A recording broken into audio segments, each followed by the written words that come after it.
A very good afternoon, all of you.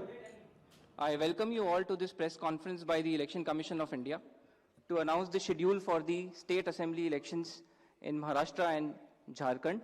We have with us on the dais Honorable Chief Election Commissioner Shri Rajiv Kumar ji, Honorable Election Commissioners Shri Gyanesh Kumar ji and Dr. Sukhbir Singh Sandhu ji.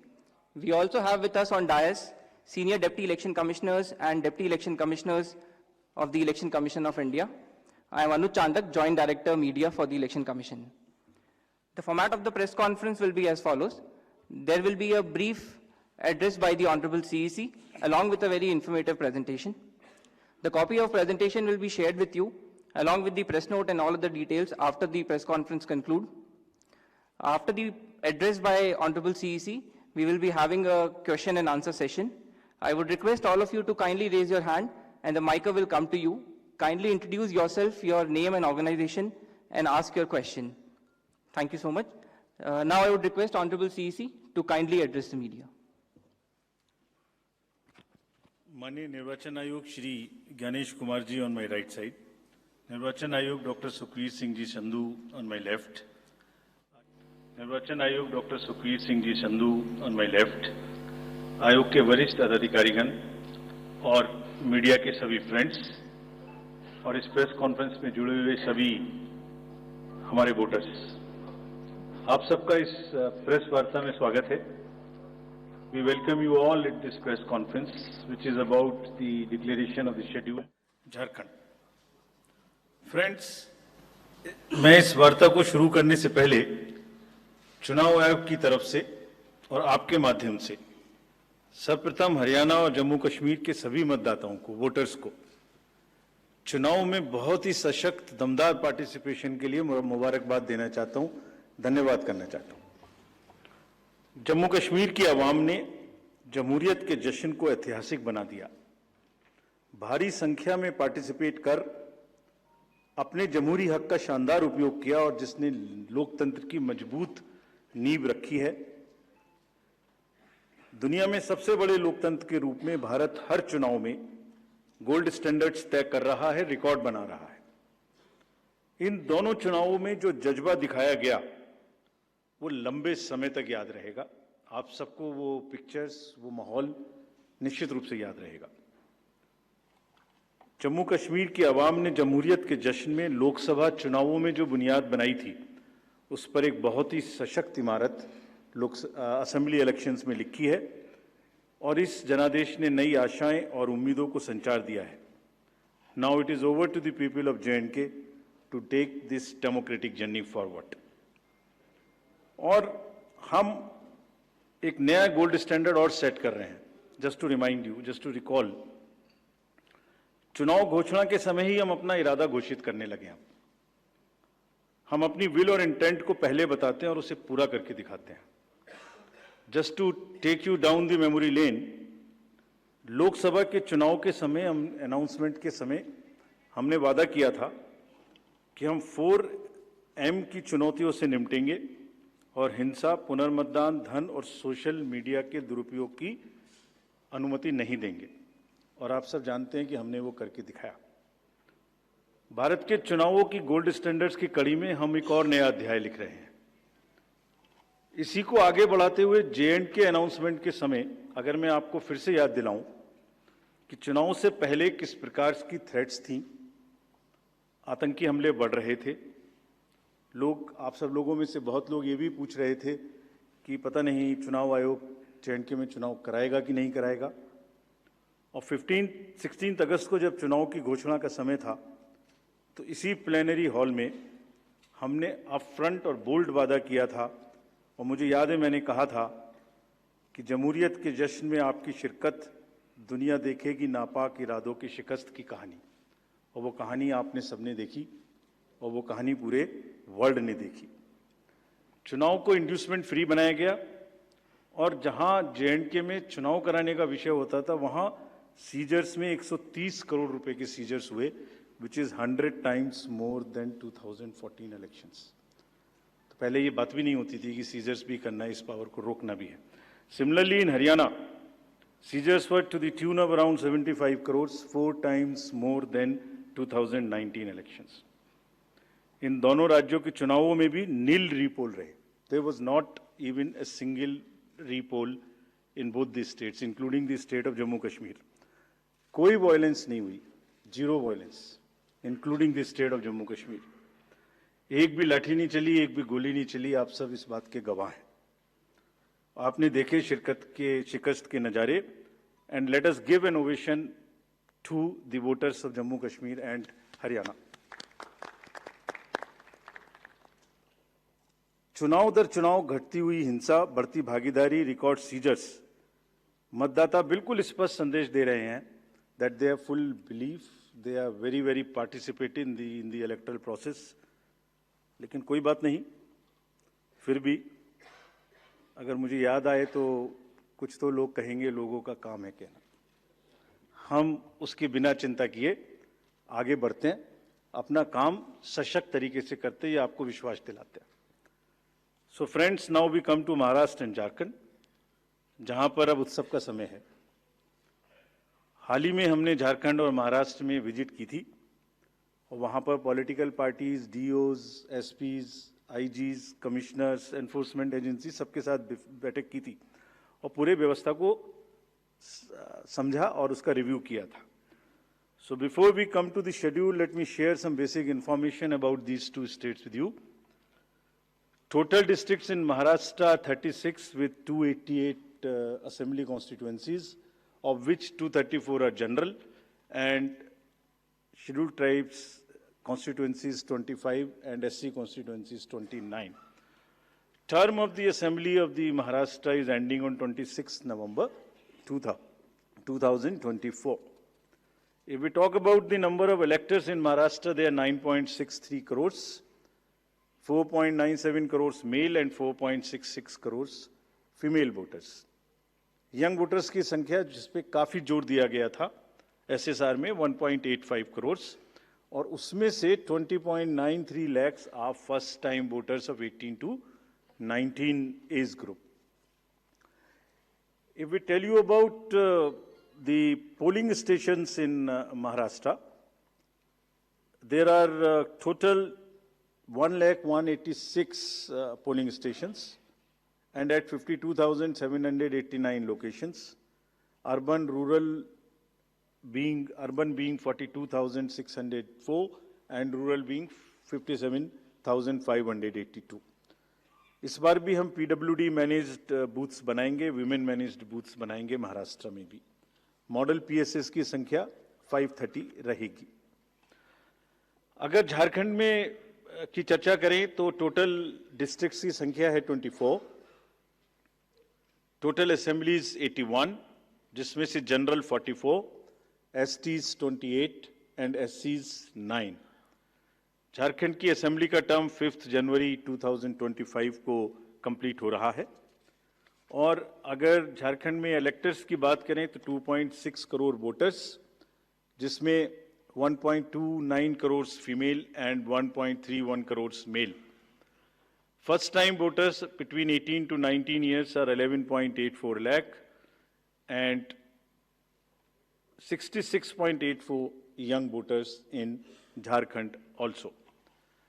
In the centenarian, number of centenarian voters is 1,706 and 3.67 lakhs PWD voters, plus 1.14 lakh voters are of the age of 85 and plus in Jharkhand.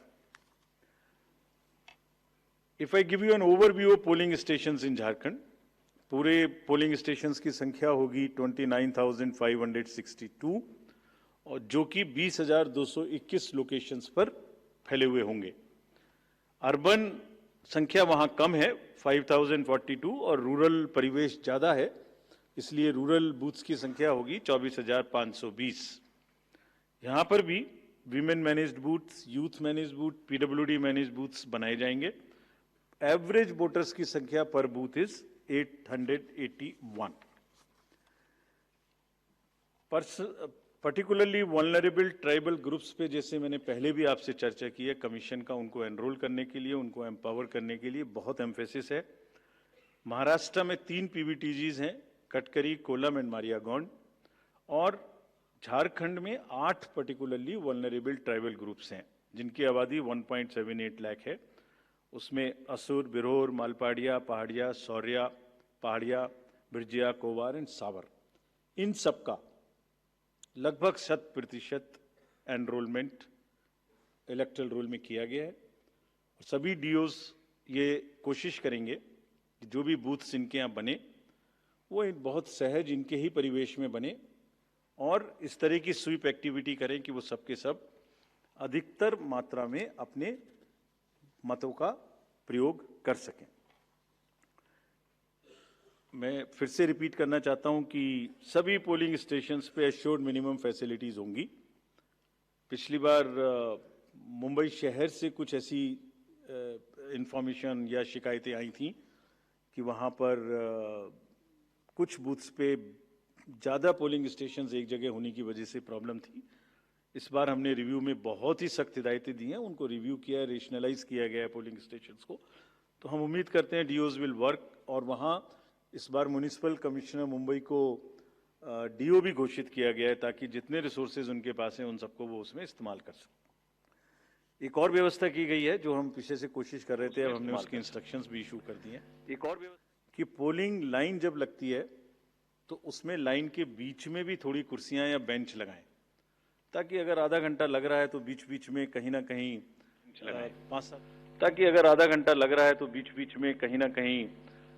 5-7-10 minute के बाद आप 2-3 minute के लिए बैठ जाएं तो थोड़ा अच्छा लगता है, मतलब थकान थोड़ी कम महसूस होती है, खासतौर से बुजुर्ग लोगों को। तो ये व्यवस्था भी सब पोलिंग स्टेशंस पे रहेगी। Friends, if I come to the next ease of voting for senior citizens PWDs, this will be followed. You have all the experience of the pan-India coverage of facilities for the persons with disabilities and senior citizens. Her senior citizen जो 85 years से ऊपर हैं, उनको घर से vote देने की सुविधा उपलब्ध रहेगी। फॉर्म 12D वितरित किए जाएंगे सबको, और जो भी उसको भर के देते हैं उनके पास में हमारी टीम वोट लेने जाएगी और जाने के समय में सभी कैंडिडेट्स को लिखित में उस रूट चार्ट का और उस जगह की सूचना देगी ताकि वो साथ में एकम्पनी कर सकें और उनको ऐसा महसूस ना हो कि किसी के घर पर किसी ने प्राइवेसी ऑफ द वोट को नहीं मेंटेन किया। They are entitled, they are welcome to participate and go along with the polling parties to the houses of the senior citizens and PwDs. और पूरी जो व्यवस्था है उसकी videography of course goes without saying will be done so that there is a full proof record. वैसे भी पूरे चुनाव में आप जानते हैं कि कोई भी प्रक्रिया ऐसी नहीं है जिसमें वीडियोग्राफी ना होती हो, जिसका रिकॉर्ड ना रखा हो, सो दैट जहां पर कैंडिडेट्स पार्टिसिपेट ना करते हो और जहां पर वीडियोग्राफी ना होती हो। So every process of this can always be checked and seen. जैसे क्रिकेट में एक्शन रिप्ले होता है, तो अगर वहां गेम के समय एक्शन रिप्ले नहीं हो सकता तो बाद में हर जगह हर प्रोसेस की वीडियोग्राफी को देखा जा सकता है।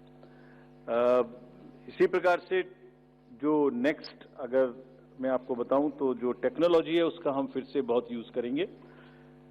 वोटर हेल्पलाइन ऐप में सभी वोटर्स अपनी सारी डिटेल्स देख सकते हैं, वो कहाँ मतदाता सूची में कहाँ नाम है, कहाँ फैमिली टुगेदर है, कहाँ उनको पोलिंग स्टेशन है, वो सब चीज देख सकते हैं। CVIGIL of course we have been very enthused. जैसे लास्ट पार्लियामेंट्री इलेक्शन में हमारे 10,000 करोड़ के सीजर्स हुए, जैसे मैंने अभी बताया J&K एंड हरियाणा में भी रिकॉर्ड सीजर हुए। We are sure that in Jharkhand and Maharashtra also the voters the enlightened voters will inform us on C Vigil about any malpractice which they notice in their area and we will reach there in 90 minutes to handle it. सभी candidates जिनकी criminal background है उन्हें अपनी सूचना देनी पड़ेगी 3 बार papers में, और सभी voters as a matter of right can see on our app which is KYC know your candidate. हमने जो मीटिंग्स मैं आपको सिर्फ सारांश में ये बताना चाहता हूं कि जो मीटिंग्स हमने झारखंड और महाराष्ट्र में की तो डीओज स्टेट एजेंसीज को बहुत ही सख्त हिदायतें दी हैं, मतलब बहुत ही सख्त मीन्स बहुत ही सख्त की। वो हर तरीके से फ्री एंड फेयर इलेक्शंस कराएंगे, हर तरीके से लेवल प्लेइंग फील्ड को एस्टेब्लिश करेंगे। उनको ये स्पष्ट बताया गया है कि किसी भी पदाधिकारी के विरुद्ध अगर ऐसी सूचना आती है और ये प्रमाणित होता है कि उन्होंने कोई भी कार्य ऐसा किया जिससे लेवल प्लेइंग फील्ड डिस्टर्ब होती है, एक पार्टी को पक्ष एक पार्टी को नुकसान, तो very stern action will be taken against them. This has been very very clearly told to everyone. किसी भी तरीके का प्रलोभन, वही 4 M's जो पहले हमने बात की थी, मनी का डिस्ट्रीब्यूशन, फ्रीबीज का डिस्ट्रीब्यूशन, शराब का डिस्ट्रीब्यूशन, ड्रग्स का distribution will all be under strict watch. All airports, all landings of the aircrafts in the field will all be checked. There would be extensive polling, the checkposts on the borders of the interstate for checking interstate movement. और कहीं से भी multi disciplinary teams वहां बनाने के लिए कहा गया है, यानी जिसमें एक्साइज भी होगा, पुलिस भी होगी, जीएसटी भी होगी, ट्रांसपोर्ट के भी लोग होंगे, ताकि वो 24/7 उनकी चेकिंग कर सकें। और साथ में ये भी हिदायत दी गई है कि चेकिंग का मतलब ये नहीं है कि कॉमन सिटीजन को कोई भी हैरेसमेंट होना चाहिए। That precaution must very very carefully be taken about all of them. सभी पोलिंग स्टेशंस 2 किलोमीटर के अंदर हों। किसी भी कंट्रोल रूम्स की स्थापना होगी हर डिस्ट्रिक्ट में, so that they can handle the social media narratives if there is anything which is wrongly being conveyed. ये सब का सब वहां पर निश्चित रूप से व्यवस्था होगी। सारांश में, if I summarize everything before coming to schedule, I would like to say that चुनाव लोकतंत्र का ऐसा त्योहार है और ऐसा उत्सव और पर्व है जिसमें सभी वोटर्स की भागीदारी बिल्कुल आवश्यक है, वांछनीय है, आवश्यक है, रिक्वेस्टेड है। We appeal to everyone to come and vote in large numbers in these elections also. साथ ही सभी राजनीतिक दल, सभी कैंडिडेट्स से भी अनुरोध है कि पूरे नियमों का पालन करते हुए कैंपेनिंग के दौरान निर्भय होकर कैंपेनिंग करें। लेवल प्लेइंग फील्ड एस्टेब्लिश करना हमारा काम है, लेकिन उसको वायलेट ना हो, उसमें कोई एक्सेसेस ना हो, ये उनका भी काम है। Now I come to the schedule for Maharashtra. This will be in single phase. The notifications, date of notifications are in front of you. 22nd October would be date of notification. Last date of making nomination would be 29th October. Scrutiny on 30th October, and last date for withdrawal 4th, and date of poll in Maharashtra would be 20th 11. Counting would be on 23rd 11/24, and you will notice that date of poll is Wednesday. This is deliberately, which lot of scheduling, whatever goes into scheduling, we have tried that it is midday, so that issue of urban apathy is handled. And in case of urban apathy, we are really very concerned. We want to make appeal through you to all our esteemed voters in the urban areas to please come and vote. It's not a healthy trend which is reflected. If I give you a brief of what is happening across the elections in the urban apathy, we will share this slide with you. If you look at various states, you look at Gurgaon, you look at Faridabad recently. Last elections, you look at Jubilee Hills, Hyderabad. You look at Bangalore South. You look at Gujarat, Gandhigram, Kolaba, Mumbai City, Pune, Thane, all are much below the state averages of each state. We will be conducting a special meeting of the municipal commissioners and DOs within a week's time to appeal again to do whatever we can do to motivate the voters in the urban areas, but the trends are really not good. If I show you the Lok Sabha, that was the Lok Sabha. If I show you legislative assemblies, see the lowest The Colaba was just 40%.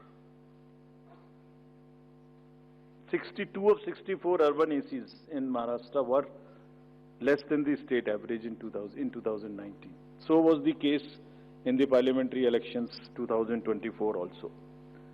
And just to give you a contrast, if you compare, so what was the situation in Lok Sabha in Kalyan was 50%, Mumbai South 50, Mumbai North, Thane, Pune, Mumbai South, everything 53%. And these were the lowest 6 parliamentary constituencies out of the lowest 10. So that's the state of the urban apathy. We would be doing everything to counter it. Last time in 24 elections, we had all celebrities, all corporates, Amul, everyone involved. We'll do it again. And we'll also, at this point, emphasize that this contrasts with a very positive trend in the constituencies like Doda, 72%, Riyasi, 74%, Punch, 74%, Rajouri, 71%. If they can go 70 plus, Colaba can also go 40 plus. In 24 Lok Sabha elections, Bastar was 68%, 69%. Gadchiroli, Manipur, states after state, tough areas. So we'll be requesting through you, we'll have a special drive this time for the slum areas in urban areas and also the colonies, all alike, to have a real urban push. I do not want to name a specific thing, but there are booths in Faridabad and Gurgaon in the recently held elections, and they are the poshest places where voting has been around 20%. So again, we will be doing a lot of work on this to do whatever we can do to attract the urban voters. Now, friends, coming to Jharkhand. Jharkhand एक बहुत ही समृद्ध state है, बहुत ही उसकी विरासत है, और वहां पर हम फिर से अपील करेंगे कि सब वोटर्स अधिक से अधिक मात्रा में वोट दें. Schedule would be like this. Jharkhand would be in 2 phases. The date of poll, first phase would be on 13th November, and the second phase would be along with Maharashtra on 20th November. So the date of issue of notification for Jharkhand phase 1 would be 18th, and for phase 2 would be 22nd along with Maharashtra. Nominations for phase 1 would be till 25th of October, and for phase 2, 29th. This slide we will share with everyone. And date of poll would be 13th November and 20th November, both Wednesdays. And date of counting would be 23rd 11, that is Saturday. With this, we end our presentation with the request that through you, that all the voters of Jharkhand and Maharashtra कृपया बाहर आइए, कृपया vote करिए. लोकतंत्र के उत्सव में आपकी भागीदारी कि हम बहुत ही रिक्वेस्ट करते हैं, अपील करते हैं आपसे. Thank you very much. So by so we will come back. We'll come back. Okay. Sorry. By elections also. By elections. We have 48 ACs and 2 PCs in 15 states. They will also undergo the elections this time. All the 48 ACs and 2 PCs, the schedule would be like this. All the except 1 AC and 1 PC, where because of the festivities in some region, all 47 ACs and 1 PC of Kerala would undergo the election along with the phase 1 of Jharkhand. The same schedule. 13th November would be date of poll, and only for 2 ACs, one for assembly and one for parliament. That is Kedarnath in Uttarakhand, because on 12th there is gazetted holiday and dispersal of the parties takes place on that day. Therefore, it is on 20th. And similarly for Maharashtra, except that everything would be during the first phase. Thank you very much. Thank you. Thank you, sir, for the very comprehensive briefing. Now we will take questions from the media. Please, the gentleman in the blue shirt, please. Thank you. Sir, मेरा नाम प्रशांत लीला रामदास है। मैं news 18 लोकमत से हूँ और मेरा एक सवाल इस तरह का है कि कांग्रेस ने डिमांड की थी जो वहाँ के पुलिस महासंचालक है रश्मि शुक्ला, इनको हटाने को लेकर, इसको लेकर आयोग क्या सोच रहा है और उस पर क्या निर्णय होगा? Question from that side also. From the pink shirt, second row, Mr. Shailesh Yadav. This was about DG.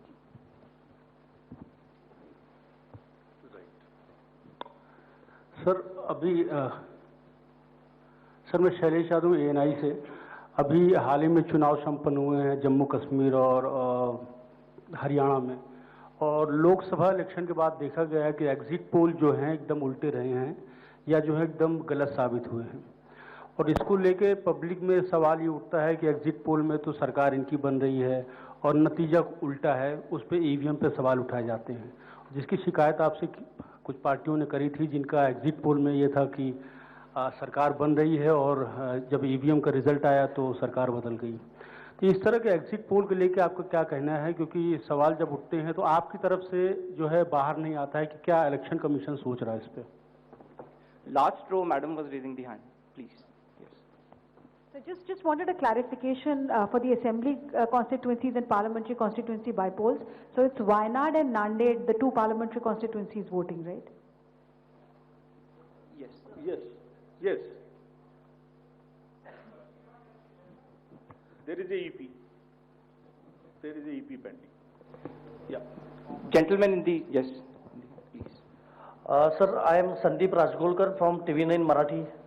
मेरा सवाल ये है, जो अभी जो सरकार में जो पॉलिटिकल पार्टीज है उनको अब मिले, अपोजिशन को भी मिले, उन्होंने मांग की थी, जो पार्टी अभी सरकार में है उन्होंने मांग की थी कि एक फेज में ही वोटिंग हो, और अपोजिशन ने तब टीका पर की थी उन पर कि 2 या 3 फेज में होना चाहिए।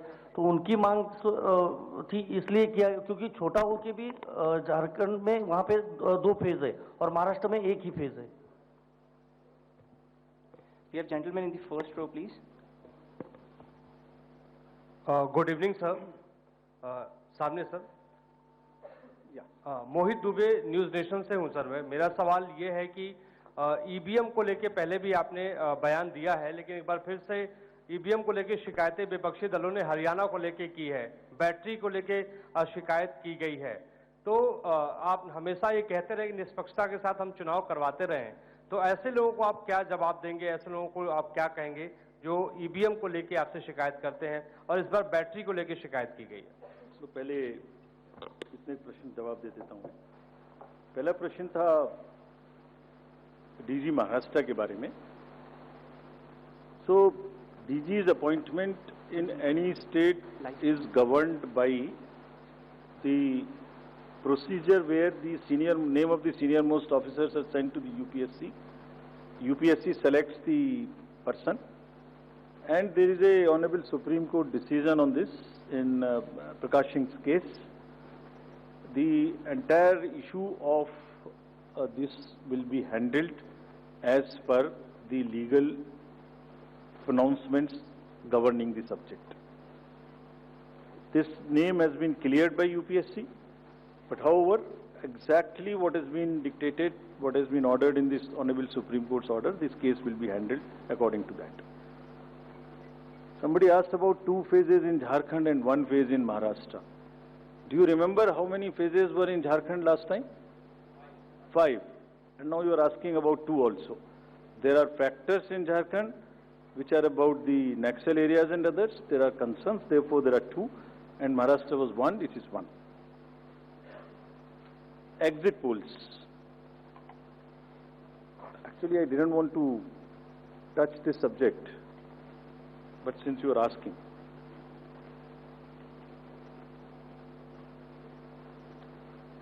Exit polls के आने की वजह से,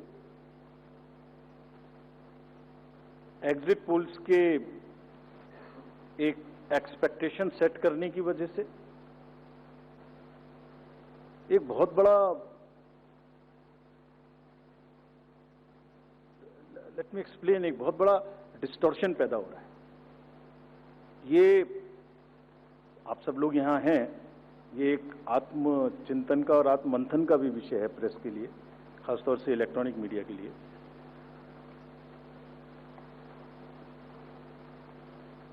पिछले कुछ इलेक्शन से दो तीन चीजें एक साथ हो रही हैं, अगर हम उसको पूरे कैनवस को एक साथ देखें तो, और ये सबके लिए समझना जरूरी है। पहले एक एग्जिट पोल आता है जिसकी हम उसको गवर्न नहीं करते, जो